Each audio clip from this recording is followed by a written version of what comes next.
Hi guys, welcome to the kitchen. Erin Moore, founder of Success with More Nutrition.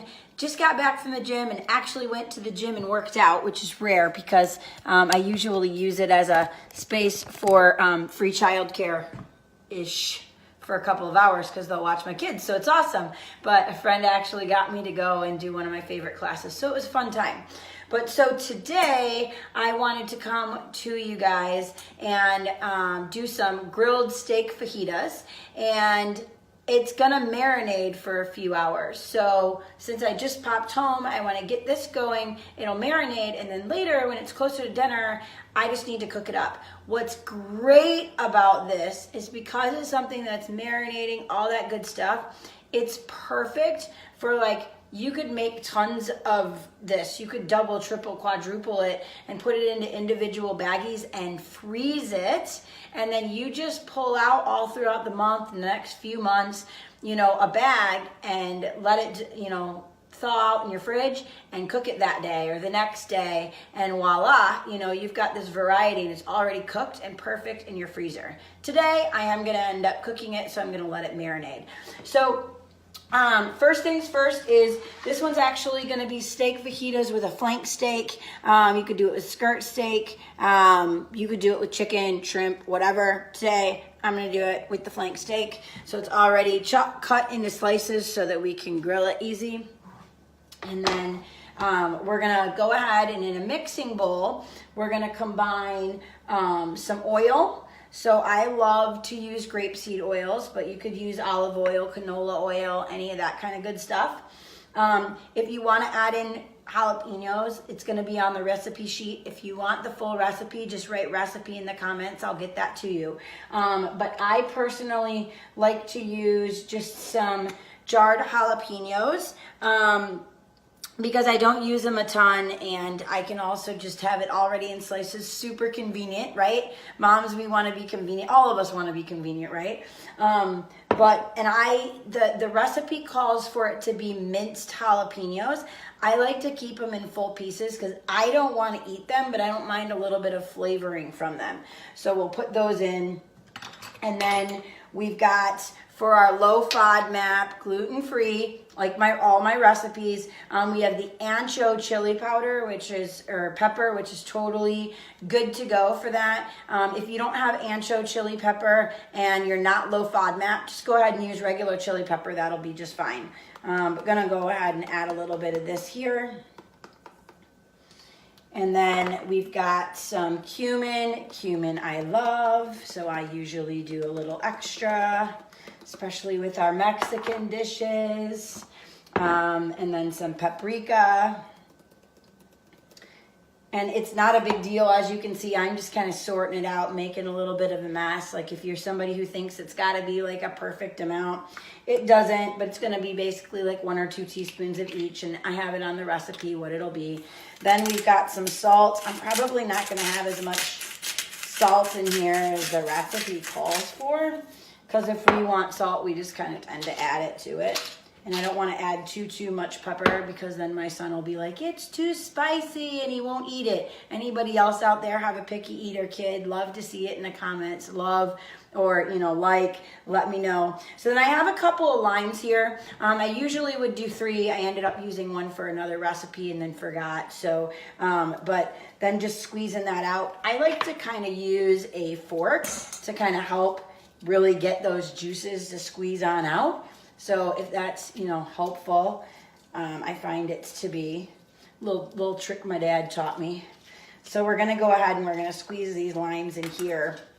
And then we've got some cilantro. I'm going to go ahead and just kind of grab a bunch off of there.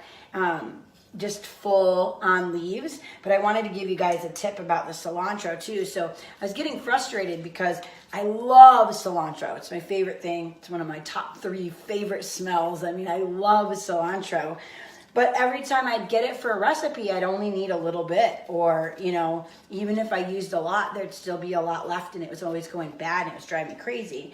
So I found a trick that works to keep the cilantro good.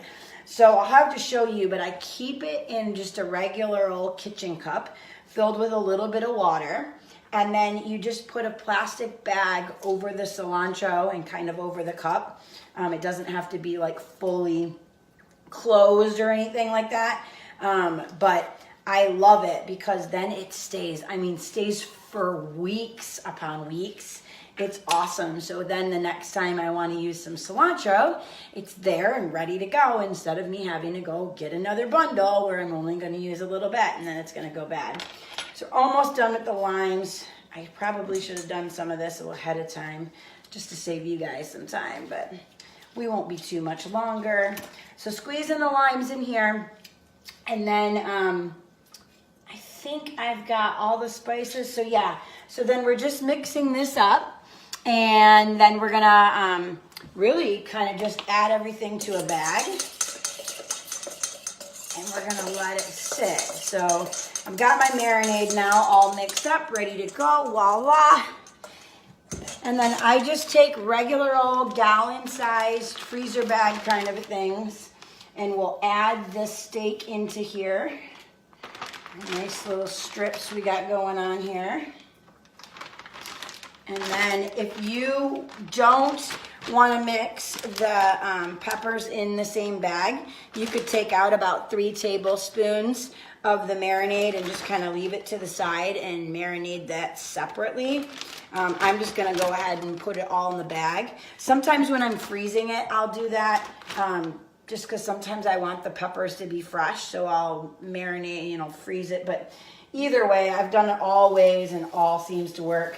And then we've got the cilantro. I don't know if you guys can see, but see, I've got it in the cup with just some water, and I'll just put a bag over that and put it in the refrigerator, and it stays great. I can't seem to get it in a big enough chunk for this though. So then we're just gonna put the cilantro right on top of the bag. And actually, I usually dump the marinade in before I put the cilantro, but that's okay. Just dump that marinade right on in. I hope my tip works for you guys for the cilantro too. You'll have to give me some feedback on that one. That has been total game changer. I think my sister-in-law found that trick for me one day.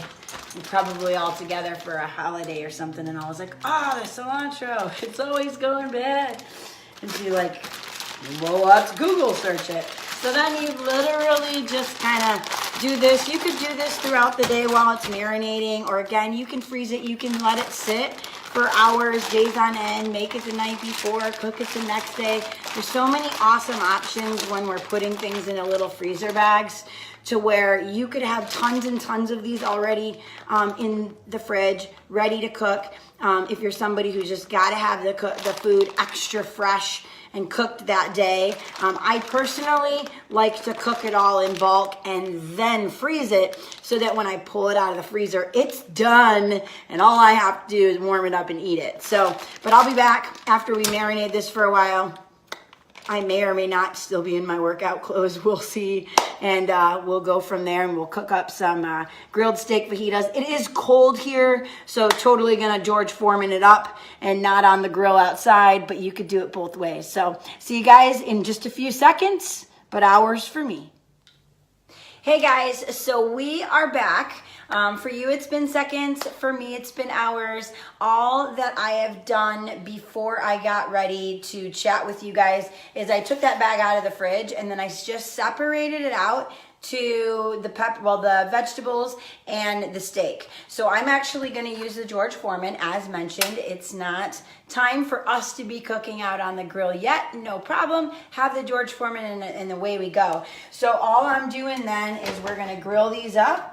Some of these stayed in long strips, and afterwards then you can just kind of cut it up, but it's not going to take very long at all to kind of cook up the way that it's cut up right now into the flank steak strips. And then I'm just gonna give this a short period of time on the grill. It might be like 3 to 4 minutes total.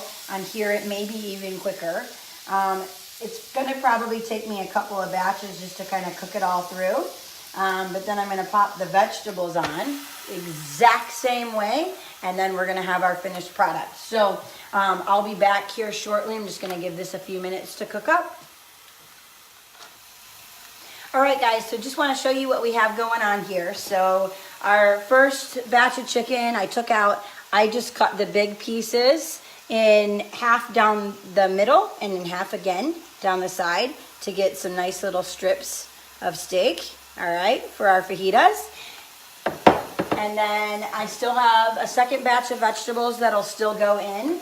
And then we got a batch of vegetables just now finishing up. So I'm just gonna scoop those off, put these next vegetables on, but boom, everything's cooked. Plenty of food for the family, plenty of food if we wanted to freeze some, all that good stuff. So if you have any questions, feel free to comment below. If you want the recipe, just write recipe below, and then just take your fajitas, and if you're gluten-free, low FODMAP, I would recommend Udi's tortillas, usually found in the frozen section.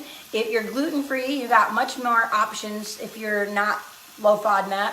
Lots of good options out there for gluten-free, but Udi's does fit the bill. And then if you don't have to worry about any of that, bless your soul, and go ahead and get any kind of tortillas or put these over a bed of lettuce, which I often do.